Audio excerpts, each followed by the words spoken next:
Hello everyone, তো happy Sunday. Sunday মানেই তো লাঞ্চ হতে অন্য দিনের তুলনায় একটু লেট। অন্যদিন যদি 1টা 2টোয় হয়, সানডে সেটা 2:30 3টে হয়ে যায়। তো যাই হোক, আজকে এখন 3টে বাজে আমি লাঞ্চ করছি।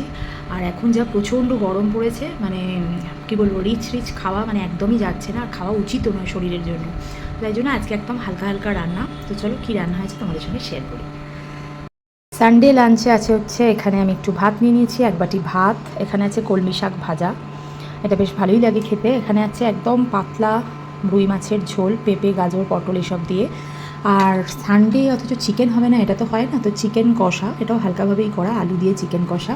আর এখানে আছে টমেটো আমসত্ত্ব খেজুরের চাটনি। আর এটা হচ্ছে টক দই, মাদার ডেয়ারির টক দই না, সরি, এটা হচ্ছে মিষ্টি দই। টক দই অন্য সময় খাই বলে টক দই বেরিয়ে গেল, মিষ্টি দই মাদার ডেয়ারি।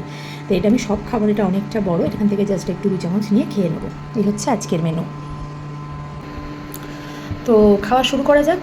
আমি এখন খাওয়াটা এনজয় করি, আর তোমাদের নিশ্চয়ই সবাই লাঞ্চ হয়ে গেছে, কারণ 3টে বাজে, স্বাভাবিক হয়ে যাওয়াই। তো চলো টাটা, আবার দেখা হচ্ছে নেক্সট ব্লগে। টাটা।